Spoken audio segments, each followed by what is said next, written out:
Hi, I'm Tammy Potter, and welcome to the Pregnancy Process Podcast, a show designed to help you navigate the hugely transformative journey to motherhood, where you'll hear the unique experience of experts in this area and the incredible stories of women sharing their conception, pregnancy, and postnatal journeys so that you can have a healthier, more informed pregnancy. In today's episode, I talk to maternal fetal medicine specialist, obstetrician and gynecologist, author, humanitarian, and mother of two, Dr. Luissa Kiprono. Dr. Kiprono's life story is one of incredible resilience, courage, and determination. In this profound episode, we'll explore Luissa's remarkable journey from a challenging childhood in Communist Romania, where significant health struggles ignited her passion for medicine, to her harrowing path to independence in America under unimaginable circumstances. Despite these challenges, Luissa went on to become one of fewer than 1,000 practicing maternal fetal medicine specialists in the United States. Dr. Kiprono shares her expertise in high-risk pregnancy care and offers invaluable insights on topics like the impact of delayed pregnancies, obesity, fertility treatments like IVF, and how lifestyle challenges and health literacy can transform pregnancy outcomes and empower women during this vital time. This conversation is packed with inspiration, practical advice, and heartfelt moments. Luissa, thank you so much for your time today. It's fantastic to have you here with us. After reading your book, I feel so honored to have you on with me today, and I am really looking forward to diving deep into all aspects of not only your early childhood, your journey to independence in America before you became a fully fledged doctor, and now into your path as a maternal fetal medicine specialist. And just to reiterate this, your book is incredible and so moving and so emotional, and your story of resilience. For anyone listening, I highly recommend you read or listen to Luissa's book. It is utterly incredible. I couldn't put it down. I zoomed through it. So thank you for sharing that story with the world and going to the places that I personally know you would have had to have gone to share that story, because the bravery that you've shown is encouraging for everybody else that has maybe been touched by even a part of what you've experienced to share their story. Thank you so much, and I'm really honored to have you here today. Thank you, Tammy. I was so excited to be part of your podcast. The fact that the name of your podcast has a very special meaning to me. So thank you for the honor to having me here and sharing my experience, my knowledge, and a few words of wisdom with your audience. I think the best place to start is with your childhood, because we're going to go on a bit of a journey today, everybody listening. And I'd like to start with your childhood, because you grew up in Communist Romania and your childhood was marked with some quite significant health challenges. And I can only imagine that you were exposed to quite a unique healthcare system, I would say. And I'd really like to know, because I have no doubt that your kind of early experience shaped what your understanding of a doctor could be and what a healthcare system could be. And that, I'm sure, would have inspired your dream of becoming a doctor. So would you mind talking us through that a little bit? I was born and raised in Communist Romania. The system there was quite different that we do imagine in the free world. As I grew up, the love and the great upbringing that I had through my family shielded a lot of the shortcomings of the communist system. A part of the book does have an intro on how the life was there, both economically and politically, and even medical. As I was growing up, I had a chronic tonsillitis diagnosis. And actually, my older son has had that, but he was lucky to be able to get surgery done early on in life, not to wait like I had. But as I grew up, I was very sickly. I had very chronic infections that would come on every couple of weeks, just enough to have the antibiotics kick in, achieve their effect, and then as soon as they were off, I would have to another infection. The pediatrician was not very keen in offering me surgical treatment until symptoms started showing that I'm starting to have a heart infection. So the infection was going down towards the heart muscle, which is called myocarditis. And at that point, I finally was advised to get surgery. The one thing that's quite different that anyone could imagine is that my surgery when I was just a second grader was very unusual. Just imagine being a 7-year-old and you go to the doctor and they say, okay, your mom takes you there, but all of a sudden you have to have surgery. They strapped me down on a metal chair and gave me some local anesthesia, like spray, nothing else. And they immobilized me, meaning the nurse held my head. There was one of this mouth retainer, just keeping my mouth open. And literally, they performed tonsillectomy, so removing of the tonsils under barely any anesthesia. That was quite traumatic, as you can imagine, for anyone, never mind a child. The good side is that taking that nidus of infection, of chronic infection, made me bounce right back. So I started gaining weight, I started becoming stronger and healthier.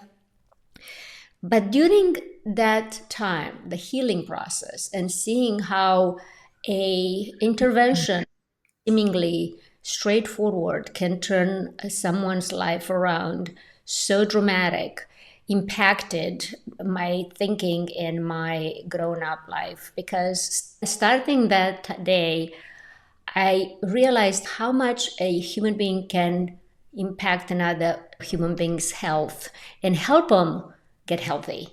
And I think because of my own experience, but also because I realized the power of being a physician and being a healer, I wanted to be a doctor so very strongly. And that really shaped my life, my entire life, and basically kept me going and kept me strong and wanted to achieve this dream even further down the road when I came to America. And I encountered more and many more challenges here.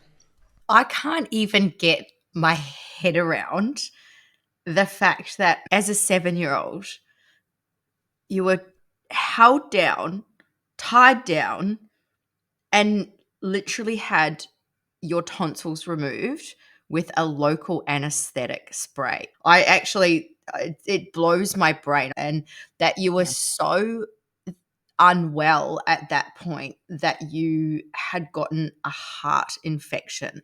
Again, I can't get my head around how sickly as a 7-year-old you must have been to have the infection gotten so bad that you had a heart infection, and then to have it turn around so quickly by a simple procedure that gets performed in Western countries all the time. I remember when I was young, I think I wanted to have my tonsils removed because everybody got to go off school and have ice cream.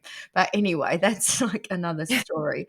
Now, it's so interesting that you mention how as humans we have the power within us to impact another human's health, whether it be positive or negative. And I think as physicians, yes, but I just also think as everyday human beings, we do have the power within us to positively or negatively impact another human being's health in how we interrelate to them.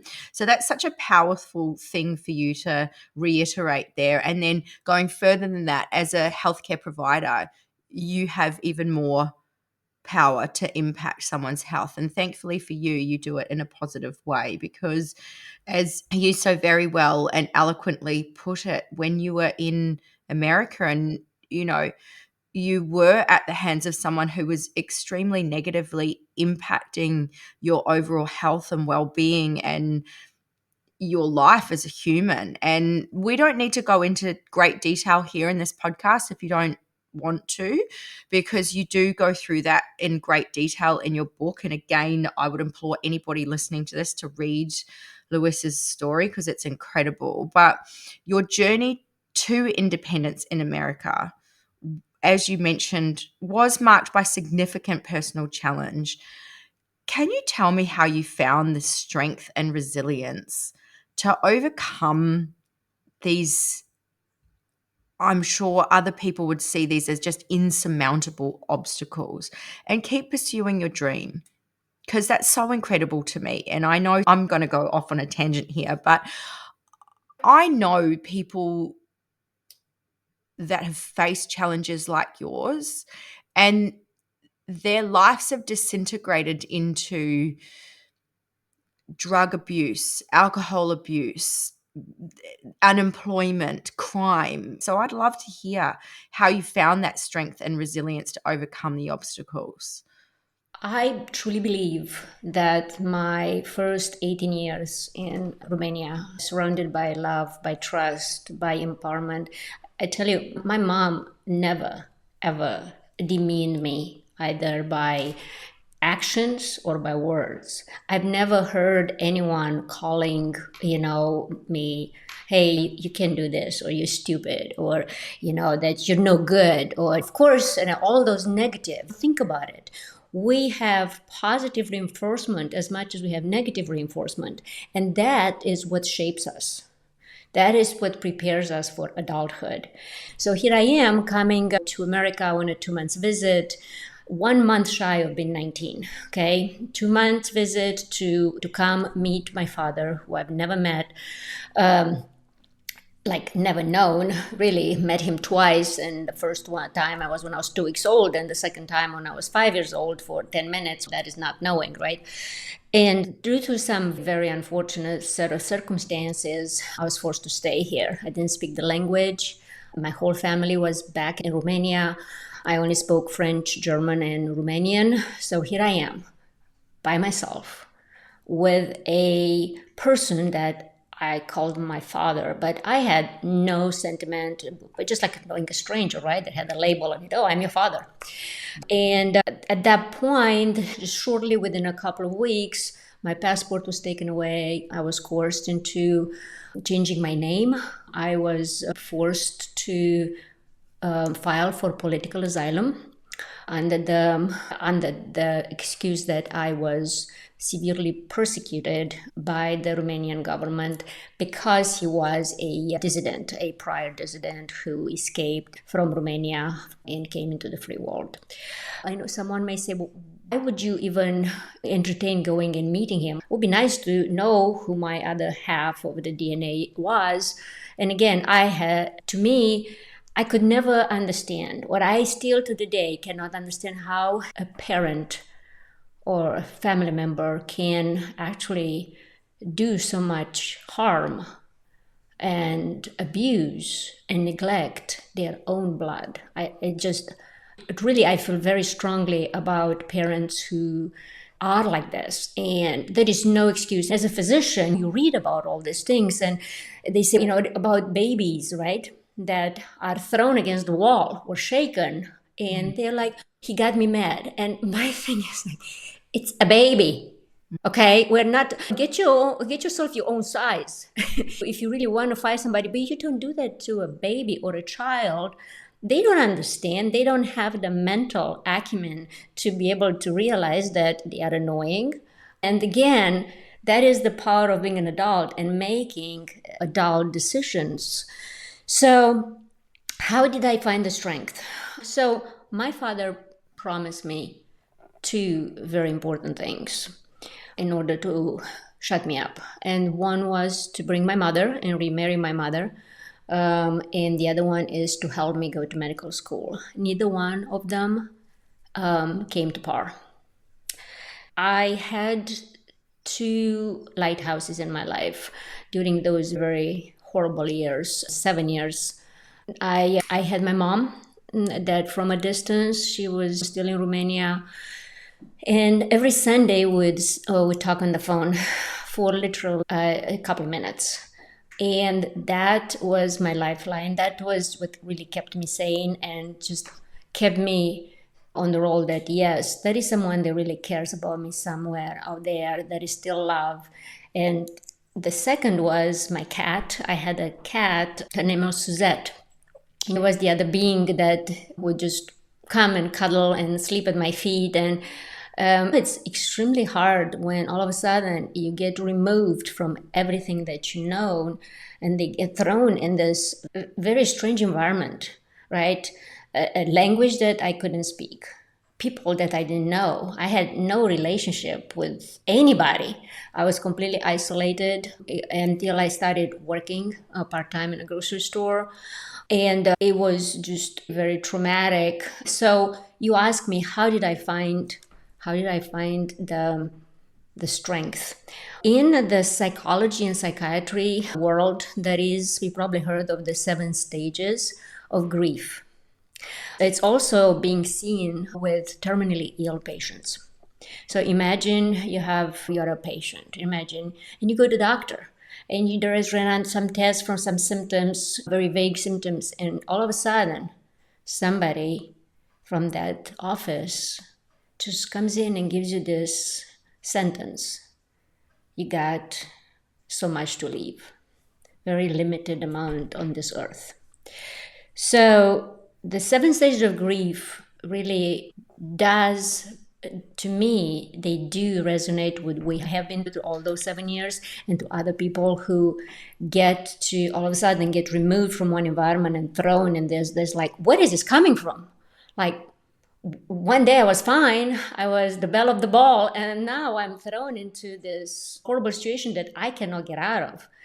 And they are shock, denial, anger, bargaining, depression, acceptance, and somewhere there with acceptance is also hope.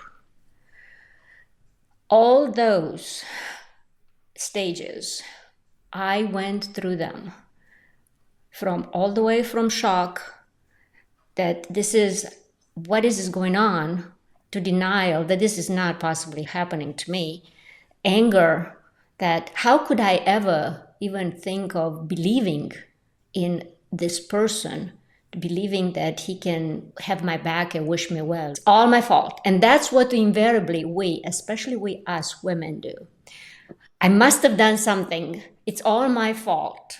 So here we are internalizing and taking it because we are the bad guys, right? Like, why does this person hit me when he was drunk, right? Oh, it's all my fault because I must have said something. No, it's not your fault.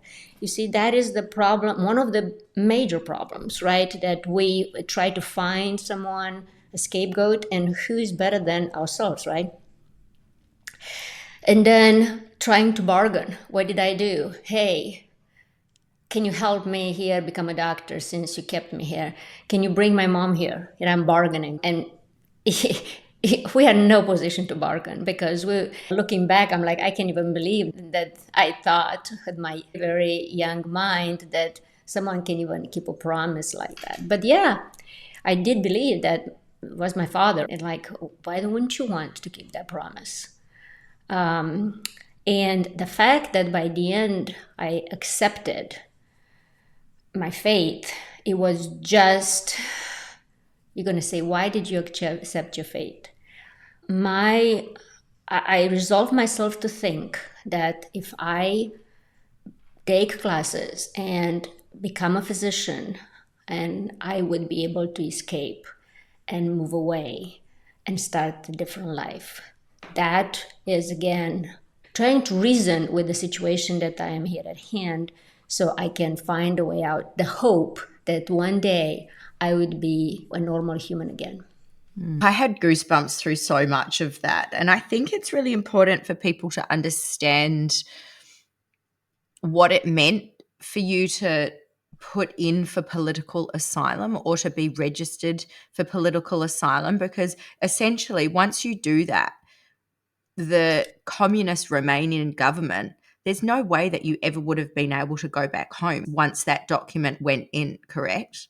Correct. You become an enemy of state, because you just parted ways. You just parted ways. You, the communist. So again, you're right. Once you file for political asylum, you pretty much say, you persecuted me. I never want to go back. And if you change that and you want to go back while you are still a Romanian citizen, there will be repercussions. Absolutely. So your father physically, mentally, emotionally imprisoned you. He took away your freedoms. He took away your passport. He took away your ability to go back home to your loving family that, you were quite sheltered in. And then somehow, in a turn of toxic self-responsibility, you turned that inward, like it was your fault that this had happened to you because you'd gone to a country to try and have a relationship with a man that you didn't know. And as a father that you didn't know, I can understand why a 19-year-old would want to know this person. And you can see how, as a 19-year-old mind, that type of thing would happen. And I'm so sorry that happened to you. And I just think you're incredible for finding a way out of that, because you did become a maternal fetal medicine specialist, which in itself is an incredible feat because there's not that many of them around. How many maternal fetal medicine specialists are in America? There's less than 1,000, aren't there? So it's about 1,527, but not all of them. These are all comers. It's about 1,000 that work full time. And So, yep, I don't know how many people are in America. What's the population of America? It's 387 million. 387 million people, and there's less than 1,000 practicing maternal fetal medicine specialists. That in itself is so incredible. But can we talk about your path? Because you were essentially in prison for 7 years, and then so you would have come out of that at like 26. And then that's when your path to becoming a maternal fetal medicine specialist started, essentially. And I know that was like a 15-year process. You dedicated your life for 15 years to getting to that point. You went to the Air Force, you worked in academia. They're quite diverse experiences. And I'm sure all of this, your life in Romania, what you went through when you were essentially imprisoned, and then the years of in the Air Force and academia, I'm sure all of this would have shaped your approach to how you deal with high risk pregnancy. So can we talk about that a little bit? Definitely. In 1993, I got my American citizenship. At the same time, within that month, I actually moved out. Once I got my American citizenship, I had a small monetary gift from my mother from the last time I went home. I only went home twice in that 7-year period, and each one of them were about 5 days worth. So at that time, I moved out, broke every single ties with my father. And then I started working. I was working through until I moved out. But then once I moved out, I started working a lot. I was working 3 jobs. And truth be told, when you get out, when you escape, and really you just run, you don't walk, right? Out of that kind of situation, I was very excited. Everybody that goes through what I have gone through and becomes a free person, they're like, oh my God, it's my life. I can do all this that I have been waiting to do. And be told, life takes over. And I'm going to explain to you why I say that. Between working 3 jobs and trying to make ends meet and pretty much living life, I started slowly realizing that I at the pace I'm going, I'm not getting to go back to school. So when you are in that kind of situation, you refuse to believe that. You refuse to realize that dream that I have hung on for so much, for many, they kept me saying, I'm letting it slip away. So there is something here that's very important. What actually changed that entire outlook in life is that I invited my mom for the first time ever in the United States once I became a citizen. It was in November 1994. She came for 2 months and to visit me. And you know this from the book, but it was this one day. It was Thanksgiving Day in America, and we just got out of the chapel from the Mass. And as we were walking, she stopped and she asked me this question. What about your school, Luissa? What about your dream? And that question and that moment really shook me. And I looked back at her, I said, Mom, you see how much I work. What are you talking about? I don't think this is ever going to happen. And you tell me, she never said anything afterwards. She has this uncanny quality to know when to not say anything. It's just, she's amazing like that. And she never said anything. She never ever brought up the subject. She left in January of 1995. And a month later, I enrolled in school. And I finished my undergrad in 2 years in 1997. Then I took a year off and did research in Boston. I applied for the Health Profession Scholarship Program through the Air Force, and I obtained it when I was accepted to medical school. And, 15 years since I stepped foot in the United States, at the age of 34, I graduated medical school, and I became a physician. That day, it was meant to be. It's just like something, it's like a veil came off my eyes, and I was like, you know what? I am done wishing and feeling sorry and finding excuses not to grab life back, because if I don't grab it now, it will never happen. And that day, that moment, I realized that I am the master of my dream and I will accomplish and I will not let that go. And I think that's important for anyone to understand and realize that, because it is easy to find excuses. It is easy to blame, and to blame ourselves, to blame others, to blame life. Truth be told, a lot of us, as we grow up, we are hit by trials and tribulations. But it really ultimately is up to us to grab life and say, you know what? I am done just surviving from day to day. I'm here to thrive. This is my life, and I'm going to do what was meant for me to do to thrive in life.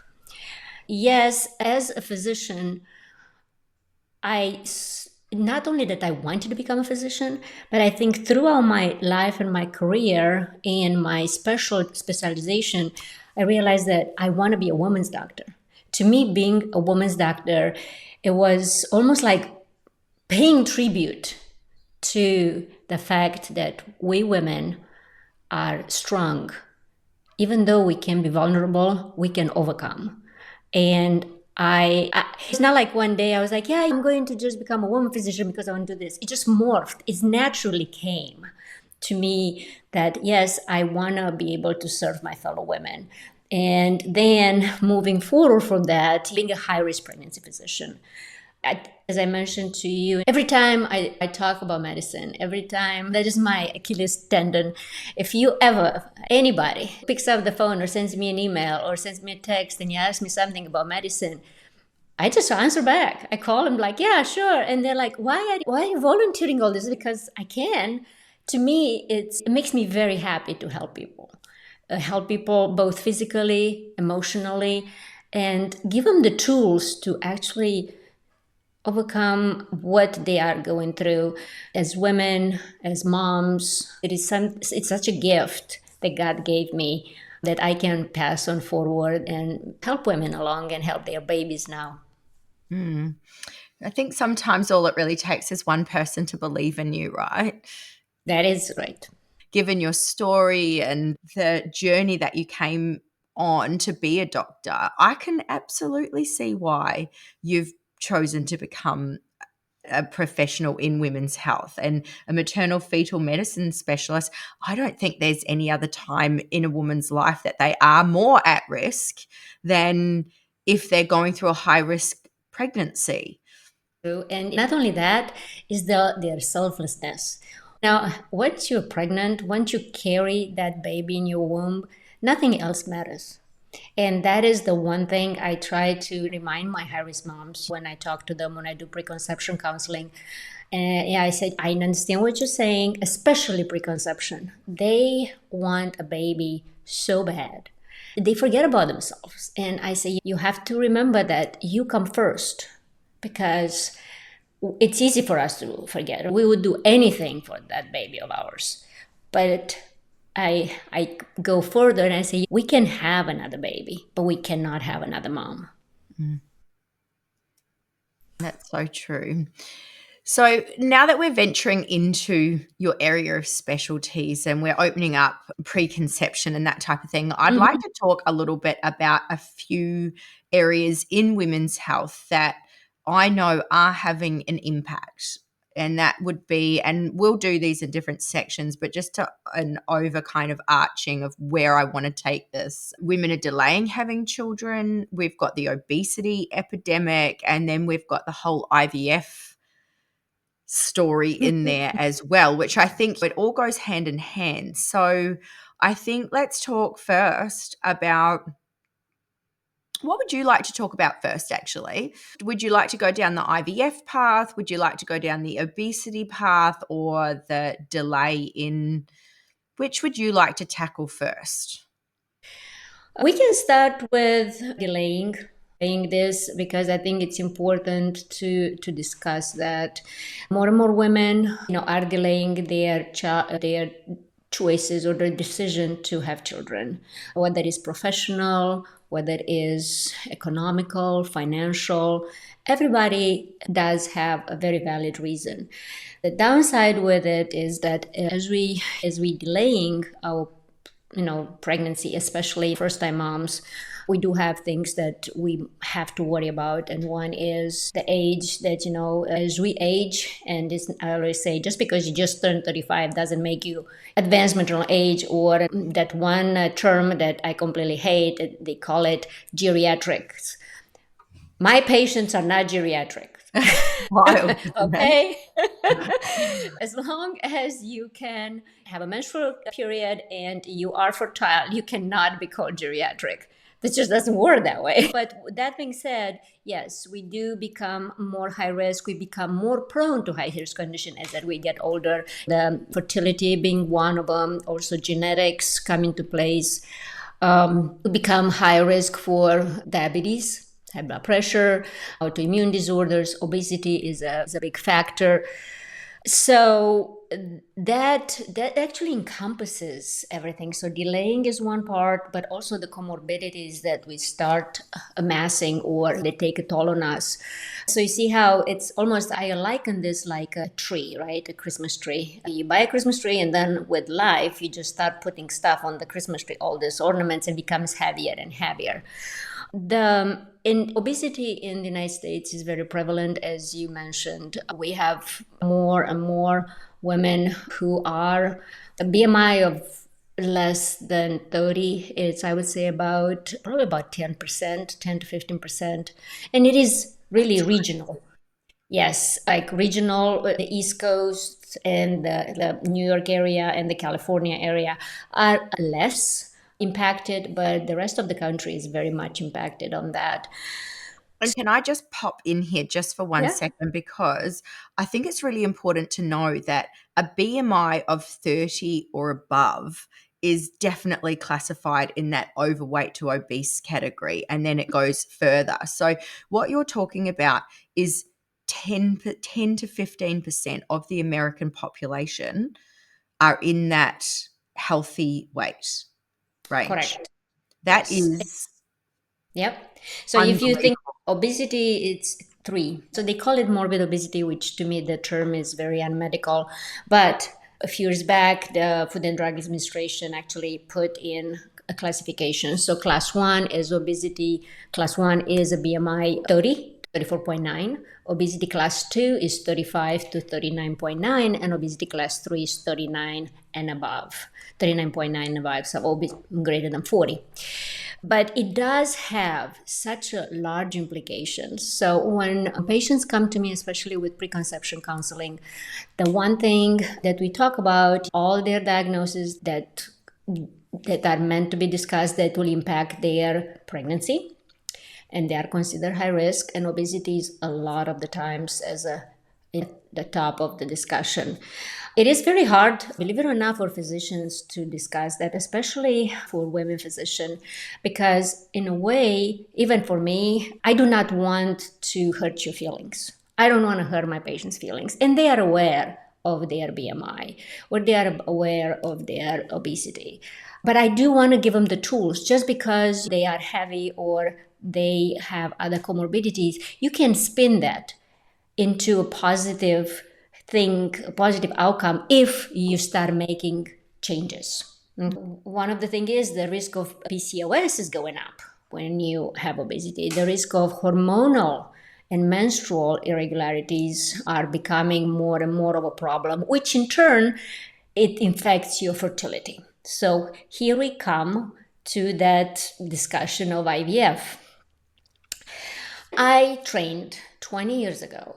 The cornerstone of our training is this. First, you start medical management. If medical management fails, go further and expand to surgical management. And let's just consider IVM surgical management for a second.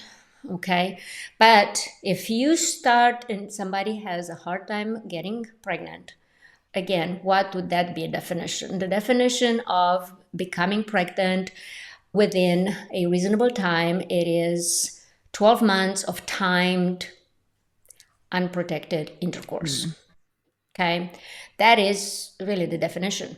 So when that does not happen, then the couple is coming and we discuss what could be the reasons. Male factor infertility is very, very big on the table, but also female factor.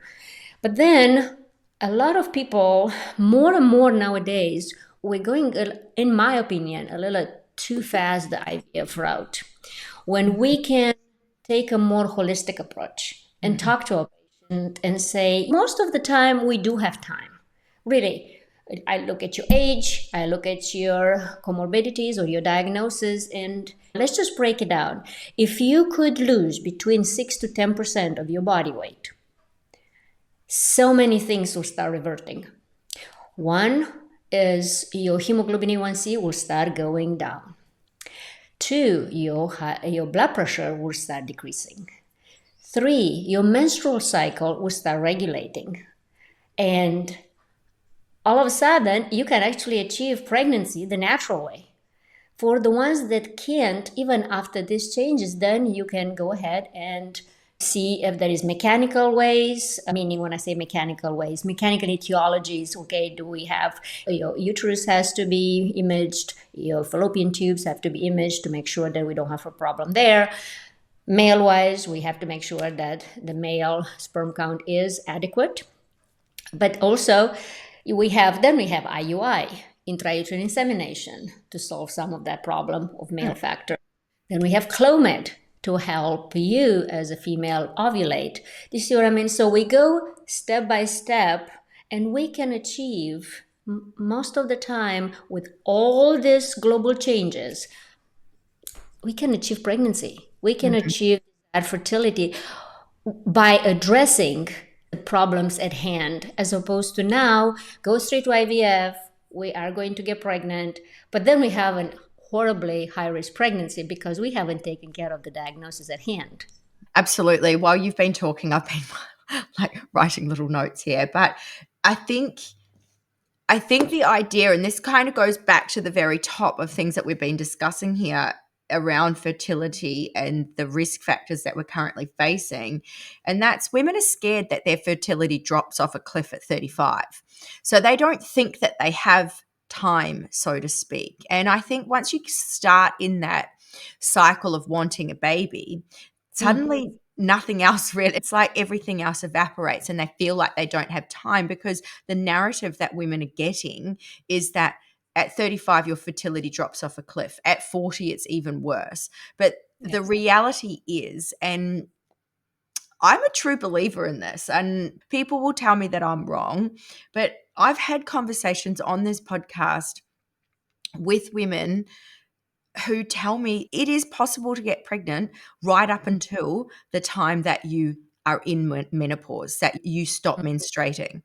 And we all know that, yes, sure, perimenopause starts at all different ages, but the reality is until you stop menstruating for a long period of time, up until that point, you can still fall pregnant, and people are doing it. So, Yes. yes, it is harder, but we do have a little bit more time than people are telling us. And our health and well-being is so intrinsic in that, because if you're healthy, if you don't have diabetes, you don't have insulin resistance, you don't have blood pressure issues, you're very healthy, you eat well, you exercise, you sleep, all of these things, they all factor into your overall fertility and the health of the egg health, essentially. That's from my perspective anyway. So that, for me, like, people are scared that they don't have time to try these lifestyle modifications to then help them fall pregnant, because what you're talking about is going into pregnancy overweight in these obese categories without doing these lifestyle modifications, using IVF as a band-aid approach to it, which can then alter your hormones, do all kinds of things, increase your weight, etc., etc. But you're also looking at pregnancy that you are going into pregnancy with insulin resistance, right? So then the likelihood that you're going to get Gestation diabetes. gestational diabetes is going to be Clamps. higher. You've got issues with blood pressure, you've got potential preeclampsia, you've got issues even just scanning. It's so much harder for doctors when you're overweight to scan your uterus to see what the health of the baby is like. So going into pregnancy with all of these other comorbidities, and just so people listening, when Luissa mentioned HbA1c, that has to do with your blood sugar levels as well. So that's, your blood sugar is very important around all of this. So we've got women going into pregnancy with all of these comorbidities, using IVF to fall pregnant, knowing that their pregnancies are going to be high risk in the first place, when we could probably unwind some of this by just focusing on some lifestyle factors to begin with. And then I think part of that is knowing that you've got a little bit more time that you maybe think, and let's just focus on health and well-being and these lifestyle factors first, because it's going to help you in your pregnancy. It's going to help you in your postpartum period as well, and life as a new mum, because this stuff's hard. Being pregnant is difficult. Giving birth is difficult. The other thing is, you're less likely to give birth vaginally. If you have obesity, you will likely have a C-section. Then you've had all of these muscles cut to begin with. It creates problems on the other side. So I think, let's slow the roll a little bit and focus on lifestyle factors first that can improve your fertility. That was a total rant there. I'm sorry. No, that is very true. And now, like, if somebody would say to me, if I give you a 35-year-old that's got all this diagnosis, or I give you a 45-year-old that is healthy, and you besides the age, there's nothing else, I would take a 45 years old anytime. I get a 48 years old anytime, because it's a delight. And we can deal with the rest. It's the overall illness that we carry through obesity and all the others. It's just amazing to me when I say to someone, just calculate 10% of your body weight. Says, that's not too much. I said, no, it's not. It sounds like a lot, but if you take 200 pounds and then you take 6 to 10%, like, it's what, 20 pounds? What is that? Nothing. Give yourself 6 months, lose that. Again, and I had patients who, actually, I had patients as an OBGYN and I had patients as an MFM, but I remember this one patient. I was an OBGYN, I was in the military, and she came in, she was a GYN patient, and she wanted a hysterectomy so bad. She actually had the reasons to, but she was so unhealthy that it was not safe for her to have the surgery. And I sat down with her. I said, okay. I said, I cannot give you this surgery. I said, because I don't think you're going to wake up from the surgery or from the stress of the surgery. So what I say is this. She had diabetes, high blood pressure, obesity, and on top she was severely anemic. So I said, you take care of this. You come back, when you have all these boxes checked, and I will do that for you. And I tell you, 12 months later, guess who was in my doorsteps? She says, I've done it all. I feel like $1,000,000. I need this uterus out. And I did. I gave her the surgery, and she did very well. She did amazing. And she went home after 2 days. Case in point. And it can be done. And coming from a person who overcame so much adversity, anything we can do is possible. If we can just put our minds to it, it is possible. Just patience and focusing on your end goal. Start with the end in mind. What's my end? I want to have a healthy baby and a healthy pregnancy. We can get that accomplished. Yeah. So it is just amazing to me how a woman can do and a human can accomplish if they really want to do it. Absolutely. I totally believe in that. I just think it's quite interesting that you've got someone that has obesity and diabetes, but they're also anemic. So that just truly shows that high calorie, low nutrient density meals, because you'd think that someone that is ingesting enough food to be in the obesity category, and I understand that it's a very complex disease. I'm not minimizing it to just eating a lot of food, but you can see that someone that is obese can still have a nutrient deficiency as anemia. And that's quite severe. That's severe iron deficiency. Yet they're ingesting X amount of food to have obesity. And then but it's so low nutrient density that they're coming up with nutrient deficiencies. It's crazy. One of the things that a lot of people don't realize and don't know, and that is a huge reason people have dysfunctional uterine bleeding, is the estrogen. So fat cells are estrogen. So the fat cells in our bodies actually make estrogen. Then what happens is that really dysregulates your cycle, your menstrual cycle. Because every 20 days, you are supposed to shed your endometrial lining to start the new cycle.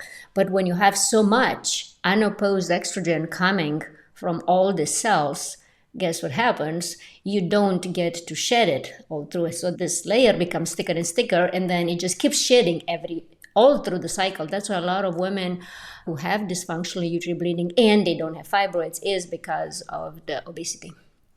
And because again, remember, our bodies are amazing. And it's easy with little fixes, with little changes in our lifestyle. It's so easy to address these problems. We just don't give it enough credit, or we want a fast fix. There is no really such a thing. And I always say, how long did it take you to get here? Oh, about 10 years. I said, when you expect this to be done in 1 month, you got to take it slow and steady, and you will achieve it. You could achieve it, and depends how much you want to achieve it, anywhere between 6 months to a year. But again, this fast fixes that we're looking for, it's certainly not very good for our bodies. No, I completely agree. That's such a good way of looking at how long did it take you to get here. Okay, so we're going to have to have a bit of patience reversing that. So in terms of what you do as a maternal fetal medicine specialist, you obviously work with multiple people. Like, it's not just you. You've got a multidisciplinary team of people that you work with to help manage high-risk pregnancies. Can you explain your unique role as an MFN specialist, and then how you collaborate with other healthcare providers and professionals to make sure that the mothers that you do work with have the best outcomes? Being a MFM or maternal fetal medicine specialist, it's very unique. We actually should be called critical care doctors in pregnancy, because we do take care of high-risk conditions, but then also this is the only specialty that deals with more than one human at a time. It's very unique, and you see me smiling because it's such a beautiful time in a woman's life and in a family's life. What can it be so much more happiness, right, than a couple or a family getting pregnant to have their own baby in their own family?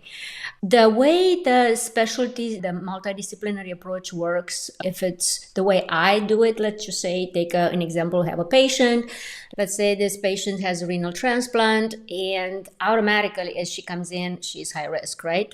She wants to get pregnant. She has a transplant physician and she has a nephrologist. Those two physicians collaborate by them seeing her regularly through the pregnancy, sending me the notes and the consultation reports, and I put in my part as a high-risk pregnancy physician, meaning I look at the baby's growth, baby's anatomy. I also look at the mother's renal parameters while she's pregnant. Okay, because in pregnancy, there are so many changes in our bodies that have to be looked at through the lens of being pregnant. Okay, for instance, our kidneys do clear end products a lot faster. So guess what else happens when you're pregnant? Your kidneys also clears out a lot of the medications that you're taking. So in this patient's case, they would also clear out some of the medication that she's taken for organ rejection. So all that together, it's all interrelated. First of all, you have to realize how hard the kidneys work. I think kidneys are one of those very underrated organs. We don't give them enough credit. And they are one of the hardest organs that work in our bodies. We can't even live without them. And kidneys it's a lot of stress during pregnancy. If the kidneys don't work well, that increases our byproducts in our bloodstream. It gives us a higher risk for preeclampsia, a higher risk for growth restriction, a higher risk for indicated preterm birth earlier than necessary, increased risk for growth restriction. My job is to look at this woman, the way she is faring during her pregnancy, but always keeping in touch with the transplant physician to make sure that she is not getting sick, to make sure that her body is not rejecting the graft, but also nephrology-wise, they watch how she's doing during pregnancy. So it is truly a multidisciplinary approach. And we know same thing with type 1 diabetes, that you have a non-pregnancy indication or non-pregnancy diagnosis that needs to be taken care of by that specialist, but then we take care of the pregnancy in itself, but also the implication that first diagnosis will have in the pregnancy and the possible outcomes. And I understand through your platform, which is Dr. Luissa K, you focus on women's empowerment and health education. I'd like to talk about this now because I know that you've probably got some incredible thoughts and ideas around the interplay between women's empowerment, health literacy, and maternal health outcomes. And I'd like to hear what you think the role of healthcare providers play in this fostering of empowerment. As providers, as physicians, we have so much to offer our patients. And let's just take women's health, since that's my specialty. I see a lot of women who have or just got out from a horrible past. As a physician, they do open up to me and we talk about it. We talk about a lot of things that medicine and their well-being come together, the social determinants of health. When you have patients who cannot afford their insulin or they cannot afford to get to the doctor because they don't have a ride, or they are products of the foster system. To me, I speak here as a healer. I speak here as a woman physician, but also I speak here as a woman. And being able to empower them, being able to not just give them the medical advice, but also give them the human advice, make it more holistic. To me, it's very important. And I really enjoy doing that for my patients, but also through my platform and through my book, what I want to do is I want to be able to share my story to the world. And one thing that it's just interesting how it morphed, sharing it to colleges, what I've known, like psychology, social work, all these degrees that work with liberal arts programs. And you may wonder why. Because in my mind and through my life, I had to have therapists in my life due to my very terrible past. And they did help some. But it gets to a point that we as human, we're stuck. right? When you try this and try this, we all have our bad days, right? And then here I go, I would go to a therapist and be stuck, and I'm like, this is what goes through my mind, and I really don't see a way out. What do you think? And when I have my therapist come and say, tell me what you think I would be doing in your case. That is not what I asked you. What I asked you is, what do you think? Give me an idea so I can take it and see if maybe it works in my case. And I don't know why that I see that movement happen more and more. It's almost like a standoffish. And I'm a doer. Okay, I got it, and I'm a fixer. I have to find solutions to my problems so I can keep going. So I believe that through stories like mine, that I refused to become a statistics, and instead I worked so hard to become a success story. Those are things that students in the liberal art programs can actually read and be like, oh my gosh, this is a way that we could possibly help this kind of patients or this case, or give them an idea how they can thrive that, because I could have done other things, right, Tammy? Like you said, I could have gone under the bridge. I could have sold myself. I could have started drinking, dragging. I could have just wallow into that misery and feel sorry for myself. Instead, I chose not to. And I think that taking that and putting it in like those, I have 3 questions that I always say. The 3 questions that guide me: did I learn? What drives me? And what's in my rainbow? And I think there is a lot to do and to say about those questions. What did I learn? I learned that the past is behind me, that I cannot undo the past. And that is the first thing about healing, self-healing. You have to let go of your past. Just take what you have and say, you know what? I am going to make the best of what I have, and I am going to move on. Because unless you put that down and turn your back at it, it's going to be like a drag, and it will always drag you back. What drives me? Find your mission in life, find your goal, find your dream. And once you figure out, we all have it, right? Just go deep inside your soul and say, you know, what drives me? What makes my eyes sparkle and my smile go big and wide? Okay. So grab it, grab that goal, grab that mission, grab that dream, and don't let it go until accomplished. It may take a year, it may take a month, or it may take 10 years. Sometimes it takes longer, but just slowly working at it is what you're going to get it to accomplish.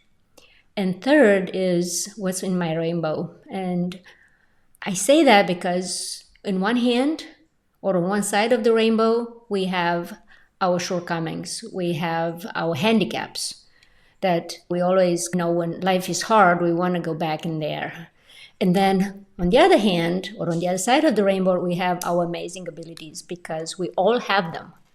We do. But if we concentrate on the positive, on our abilities, that we can make it, that no, I am not a failure, and no, I will thrive in life. I'm not just going to survive and go on from day to day. That is going to give us the power to continue to become a success story. I could talk to you for so long. And you're so incredible, and you're so right. Having purpose in life and feeling like you're living your life's purpose or working towards your life's purpose, there's no greater feeling than that. And knowing what you're working towards, I think that's just incredible. And before we wrap up, I have one final question for you. What's the one thing you wish all women knew before having a baby? When I gave birth to my first son, I realized how big of a deal that was. And I'll explain why. Being a mother or being a parent, it's a lifetime commitment. It shouldn't be an afterthought. It shouldn't be, well, oh, it happened. It shouldn't be a whoopsie. It should be since that day that I gave birth to my son and later on my second son, that became my fulfillment in life to not only provide physically, but provide mentally and spiritually and emotionally. It is a lifetime of commitment and love. And that is why we're not talking about pro-life, we're not talking about pro-choice, we're talking about pro-rights. A woman's right to decide when the time is right to have that child. That is paramount. It's the basic right. Just like you're not going to eat when you don't feel like eating. You're not going to just drink water after you drink a whole bottle of water because you don't feel like having that, right? You are going to do things when the time is right for you. And that should be pregnancy the same. Because if every woman would think that way, oh my gosh, it is the most beautiful time of my life. It's a time to make a difference. So no, for 9 months, I'm not going to use drugs. I am not going to drink. I'm going to take care of my body. I'm going to take care of my psyche. All that because the way I am feeling and whatever I am doing, it actually goes to that baby. And it influences the outcome of that baby. And if we think that way, I tell you, it's just such a different way of approaching pregnancy and motherhood. It has such a flow-on effect to the child, our communities, our futures as humans. So if mothers and parents and the nuclear family and the extended family around them are all invested in that child and invested in their future. And I think bringing it full circle, when you look at your upbringing in Romania and how that love that you felt in that family unit was one of the key things that went throughout your entire book and has probably gone throughout your whole life. That is what we want our children being brought into, because if they're not brought into families like that and feel love like that, then it impacts their entire life. It impacts their ability to connect with others. It impacts their ability to thrive in this world, because life is difficult, and giving children the best possible start in life by having mothers that truly want them, that are truly present in their life, that have family support and they feel loved and they feel connected. And when you talk about attachment and attachment theory, this is going back to making sure that we're fostering secure attachment, which means that as these people go through life, they're going to have better lives. So that's what you're talking about. And the fact that we're in 2025 and we're still having conversations around pro-choice, it just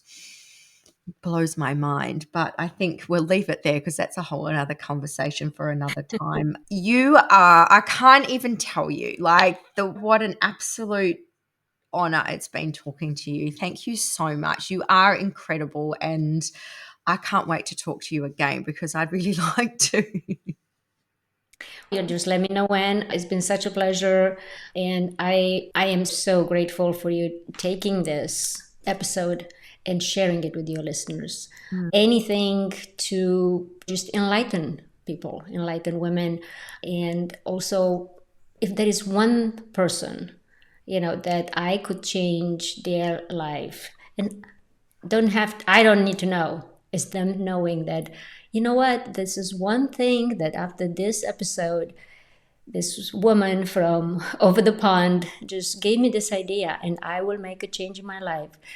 That to me makes all the difference in the world. If there is anything at all I can do, if there is people wanting to reach out and talk to me and ask me questions further, please do not hesitate. I know Tammy will make my links available to you all.